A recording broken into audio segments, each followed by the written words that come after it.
आज 2 डिसेंबर 2020. पात्र शाळा अपात्र करण्यासाठी महाविकास आघाडी पुन्हा तपासणी करते की काय? असा प्रश्न सर्वसामान्य शिक्षकांना पडलेला आहे. याची पार्श्वभूमी जर आपण बघितली तर या आधीचं जे सरकार होतं, भाजप सरकार किंवा देवेंद्र फडणवीस सरकार यांच्याकडून 5 वर्षामध्ये फक्त काही बोटावर मोजण्याजोगत्या ज्या प्राथमिक, माध्यमिक शाळा आहे, यांना वेतन अनुदान देण्यात आलेलं होतं आणि बाकी उच्च माध्यमिकच्या शाळा असतील किंवा प्राथमिक माध्यमिकच्या इतर शाळा असतील, यांचं 5 वर्षामध्ये फक्त फक्त आणि फक्त मूल्यांकनच करण्यात गेलेलं 5 वर्ष हे सरकार भाजपचं. आणि त्याच्यानंतर जाता-जाता जेव्हा जे आझाद मैदान आहे या ठिकाणी शिक्षकांनी सर्व शिक्षक संघटना एकवटलेल्या होत्या प्राथमिक, माध्यमिक, उच्च माध्यमिकच्या आणि त्याच्यानंतर एक मोठं भव्य-दिव्य आंदोलन त्या ठिकाणी झालेलं होतं आणि त्यावेळेस शिक्षकांवरती लाठी हल्ला हा भाजप सरकारकडून करण्यात आलेला होता आणि त्याची सर्व क्षेत्रातून निषेध करण्यात आलेला होता, निंदा करण्यात आलेली होती आणि त्याच्यानंतर सरकारला कुठेतरी जाग आलेली होती आणि शिक्षकांच्या ज्या शाळा आहे 20 वर्षापासून जे शिक्षक विनावेतन काम करत आहे, या शाळा अनुदानासाठी पात्र म्हणून घोषित केलेल्या होत्या. त्याच्यामध्ये प्राथमिक, माध्यमिक आणि उच्च माध्यमिक या शाळा होत्या. त्याच्यानंतर सत्तांतर झालं होतं कारण सर्व क्षेत्रातून वरती टीका-टिप्पणी करण्यात आलेली होती आणि त्याच्यानंतर सत्तांतर झालेलं होतं आणि नंतर महाविकास आघाडीकडच्या सरकारकडे सर्व शिक्षकांचं लक्ष होतं, की हे सरकार तरी आपल्याला न्याय मिळवून देईल आणि आपल्या खात्यावरती लवकरात लवकर पगार जो आहे तो सुरू करेल. या दृष्टिकोनातून सर्व शिक्षकांनी या सरकारकडं खूप वेगळ्या दृष्टीने पाहिलं होतं. परंतु आता सर्व जे काही भ्रमनिरास जे आहे ते होताना पाहायला मिळत आहे. महाविकास आघाडीचं सरकार आलं आणि काही अधिवेशनं फक्त सत्ता वाटण्यातच गेलेले होते. जे काही कॅबिनेट दर्जाचे मंत्रिपदं आहेत ते वाटण्यातच काही अधिवेशनं खर्च झालेली होती. त्याच्यानंतर कुठेतरी खातेवाटप झालेली होती. खातेवाटप झाल्यानंतर काँग्रेसच्या वाट्याला शिक्षण मंत्रिपद आलं आणि अर्थ खातं जे आहे ते राष्ट्रवादीच्या वाट्याला गेलं. मुख्यमंत्री शिवसेनेचे झाले आणि तिघांचं जे सरकार आहे ते महाराष्ट्राच्या सत्तेत सत्तारूढ झालेलं आहे. याच्यानंतर जानेवारी, फेब्रुवारी, मार्चमध्ये कुठेतरी अशा पल्लवित झालेल्या होत्या. महाविकास आघाडीकडून शिक्षकांना वेतन अनुदानाची तरतूद जी आहे ती घवघवीत तरतूद करण्यात आलेली होती आणि त्यावेळेस वाटलं होतं, की महाविकास आघाडी आल्यानंतर निश्चितच शिक्षकांच्या खात्यावरती पगार जो आहे तो जमा करेल. शिक्षकांकरिता जी आर्थिक तरतूद करण्यात आली, परंतु आर्थिक तरतुदीचा वेतन अनुदानाचा जो शासन निर्णय आहे, तो मात्र केलेला नव्हता. म्हणजे एकीकडे पैसे दाखवले, पैसे तुम्हाला वेतनासाठी आम्ही एवढे ठेवलेले आहे, परंतु ते देण्याचा जो शासन निर्णय आहे, तो मात्र निर्गमित केला नाही. आणि तिथून पुढं सर्व शिक्षकांना महाविकास आघाडीचं खरं रूप दिसायला सुरुवात जी आहे ती झालेली होती. त्यानंतर महाविकास आघाडीतील सर्व जे 3ही पक्ष आहे यांच्या अनेकदा बैठका झालेल्या होत्या. त्यानंतर शिक्षकांकडून असंख्य आंदोलनं झालेली होती. सावित्रीच्या लेकींना महाराष्ट्रामध्ये आंदोलन करण्याची वेळ या महाविकास आघाडी सरकारने आणलेली होती. त्याच्यानंतर अनेक शिक्षक जे आहेत ते मृत्युमुखी पडलेले होते. वेगवेगळ्या आजाराने ग्रस्त झालेले होते. आणि त्यांच्या कुटुंबियावरती फार मोठी एक शोककळा जी आहे ती पसरलेली होती आणि आत्ता देखील आहे. परंतु तरी देखील असंख्य आंदोलन करून देखील महाविकास आघाडीतील जे अ, सरकार आहे यांना कुठल्याही पद्धतीची जाग जी आहे ती अजून आलेली नाहीये. याच्या उलट भाजप सरकारकडे बोट दाखवत महाविकास आघाडी सरकारने सांगितले की यांनी ज्या नियम अटी शर्ती लागू केलेल्या आहेत, त्या नियम अटी शर्ती आम्ही काढणार आहोत आणि लवकरात लवकर तुम्हाला अनुदान जे आहे ते देणार आहोत. परंतु ते फक्त बोलण्याकरिता झालेलं आहे. कारण या सरकारकडे जर बघितलं, खायचे दात वेगळे आणि दाखवायचे दात वेगळे अशी परिस्थिती पाहायला मिळत आहे. याचं आणखी ताजं उदाहरण जर बघितलं, तर शेतकऱ्यांचं उदाहरण असेल, बेरोजगारीचं उदाहरण असेल, त्याचसोबत लाईट बिलाचं उदाहरण असेल, आदिवासी खात्याचं उदाहरण असेल, असे वेगवेगळ्या खात्यांमध्ये जे प्रश्न आता आवासून उभे आहे. लाईट बिलाकरिता एक मीटिंग जी आहे कॅबिनेटद्वारेची मीटिंग घेण्यात आलेली होती आणि सांगण्यात आलेलं होतं की लाईट बिल जे आहे ते माफ करण्यात येईल आणि त्याच्यानंतर पुन्हा यू टर्न घेतला या सरकारने आणि परत सांगितलं का लाईट बिल आम्ही माफ करणार नाही आणि तशीच परिस्थिती आता शिक्षकांवरती ओढवलेली आहे.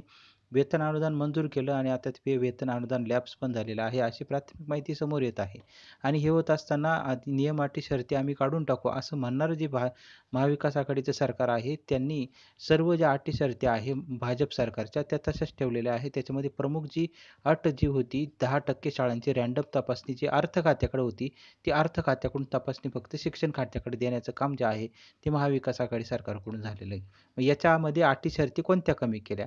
उलट भाजप सरकारने जे 1 एप्रिल 2019 पासून वेतन अनुदान देण्याचं ठरवलेलं होतं. तर महाविकास आघाडी सरकारनं आल्यानंतर हे 19 महिन्याचा पगार जो आहे तो कापला आणि आता 1 नोव्हेंबर 2020 पासून वेतन अनुदान देण्याचा शासन निर्णय जो आहे तो निर्गमित करण्याचं चालवलेला आहे. अजून तो शासन निर्णय देखील निर्गमित मात्र अजून झालेला नाहीये आणि शिक्षकांच्या खात्यावरती अजून पगार देखील पडलेला नाहीये आणि आता दुसरं एक महत्त्वाचं बाब म्हणजे शिक्षक आमदार, पदवीधर आमदार निवडणुका होईपर्यंत हा जो शासन निर्णय आहे तो गुलदस्त्यातच ठेवलेला होता. जेणेकरून शिक्षक आमदार, पदवीधर आमदार निवडून येतील, शिक्षक फसतील आणि हे जे मतदान आहे ते महाविकास आघाडीला होईल आणि सर्व शिक्षक आमदार, पदवीधर आमदार निवडून येतील आणि परत शिक्षकांना 5 वर्ष खेळवण्यासाठी शिक्षक आमदार, पदवीधर आमदार नवीन जोमाने, नवीन रंगाने, नवीन कलाने काम जे आहे ते करतील. परंतु आता निकाल कशा पद्धतीने लागतो हा फार मोठा प्रश्न यामध्ये गुलदस्त्यात आहे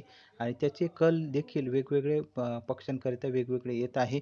परंतु तिकडं न जाता आपण शिक्षकांचा जो महत्त्वाचा प्रश्न आहे त्याच्यावरती जर बघितलं तर आता 10% तपासणीचे पत्रावर पत्र जे आहे ते महाराष्ट्रातील वेगवेगळ्या जिल्हा परिषदा असतील, डेप्युटी डायरेक्टर ऑफिस असेल यांना धडकत आहे आणि शाळांचे तपासणीचे पत्र जे आहे मंत्रालयातून जी एक कमिटी स्थापन करण्यात आलेली आहे, ती कमिटी आता शाळा तपासणार आहे आणि शाळा तपासून ज्या भाजप सरकारने असंख्य वेळेस तपासणी केलेली होती.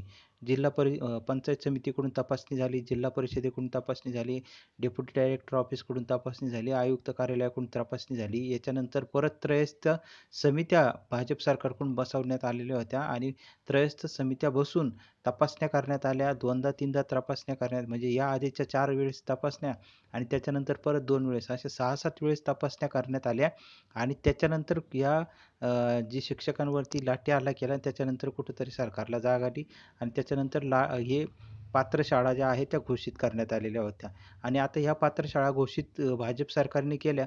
कशा केल्या त्याचा सर्व इतिहास आपण बघितला आणि आता त्या पात्र शाळा परत अपात्र करण्याकरिता परत जी रँडम तपासणी जी आहे ती अर्थ खात्याकडून शिक्षण खात्याकडे देण्यात आलेली आहे आणि आता परत या पात्र शाळा अपात्र करून पैसे कमी कसे करता येतील याचं एखादा भाजीपाला घेण्याकरिता एखादा व्यक्ती जातो आणि ₹20 भाजी जी आहे ती ₹10 घेण्याकरिता जसं बार्गेनिंग करत असतो त्याच पद्धतीचं काम आता सध्या ही महाराष्ट्रात शिक्षण क्षेत्र असेल किंवा महाविकास आघाडीकडून शिक्षण क्षेत्रामध्ये पाहायला मिळत आहे. ज्या पात्र शाळा आहेत त्या पात्र शाळा परत अपात्र करून परत मोठे प्रश्न जे आहेत ते मात्र या शिक्षण क्षेत्रामध्ये उपस्थित राहणार आहे. याच्यामध्ये असंख्य शिक्षकांचं बळी गेलेला आहे, असंख्य शिक्षकांचा बळी जाणार आहे. याला जबाबदार कोण? याला जबाबदार महाविकास आघाडी का याला जबाबदार इतर कोण? हा प्रश्न मात्र अजून देखील सुटलेला नाही आहे आणि त्या प्रश्नाकडे सर्व जे तज्ज्ञ मंडळी असतील, जे बुद्धिजीवी वर्ग आहे, या प्रश्नाकडे का पाहत नाही? जे शिक्षकांचे आज जीव जात आहे या प्रश्नाकडे इतर बुद्धिजीवी जे लोक आहे, की एखाद्या हिरोईनीने काही काम केलं तर त्याचा गवगवाट जो आहे तो बॉलिवूडचा गवगवाट हा सर्व न्यूज चॅनलवाले लावून धरतात. परंतु शिक्षकांच्या आत्महत्या चालू आहे, शेतकऱ्यांच्या आत्महत्या चालू आहे आणि तरी देखील शिक्षक आणि शेतकऱ्यांच्या प्रश्नाकडे कुणीही लक्ष जे आहे ते देत नाही. आणि त्याच्यामुळं आता परत पात्र शाळा अपात्र करायच्या आणि परत अपात्र झालेल्या शाळांचा प्रश्न निर्माण करायचा आणि तो प्रश्न परत सोडवत 5 वर्ष बसायचं आणि शेवटी काहीच शिक्षकांच्या हाती द्यायचं नाही. असा एकंदरीत डाव जो आहे तो सरकारचा पाहायला मिळत आहे. आता या पात्र शाळा अपात्र करायच्या, अपात्र झालेल्या शाळाचा जो प्रश्न आहे तो मोठा तयार करायचा आणि तो मोठा प्रश्न झाला का तो 5 वर्ष सोडवत बसायचा आणि शेवटी फक्त अपात्र शाळा पात्र करायच्या आणि परिस्थिती जी आहे निवडणुका लागतील जेव्हा त्यावेळेस फक्त ज्या अपात्र केलेल्या शाळा आहे त्या पात्र करायचा, एक शासन निर्णय काढायचा आणि परत जे मतदान आहे ते परत आपल्या खात्यामध्ये वर्ग करून घ्यायचा. असा एकंदरीत डाव जो आहे तो शासनाचा आहे की काय असा प्रश्न सर्वसामान्य शिक्षकांना आता पडलेला आहे. त्याच्यामुळे येत्या काळामध्ये शासनाकडून या ज्या सर्व शाळांची तपासणी चालू आहे यांना फक्त अपात्र करून तो प्रश्न खेळवत बसायचं की काय असं सध्या शिक्षकांना वाटत आहे. कुठल्याही पद्धतीने वेतन अनुदानाची मात्र तरतूद जी आहे ती अजून झालेली नाही आहे आणि कधी शिक्षकांचा हा प्रश्न मार्गी लागतो आणि शिक्षक जे आहे ते मोठ्या आंदोलनाच्या पवित्र्यामध्ये आता आहे. लवकरात लवकर कोविडच्या परिस्थितीमध्ये देखील सोशल डिस्टन्सिंग राखून आंदोलन करण्याच्या पावित्र्यामध्ये, पायदिंडी काढण्याच्या पावित्र्यामध्ये शिक्षक जे आहे ते आता पाहायला मिळत आहे.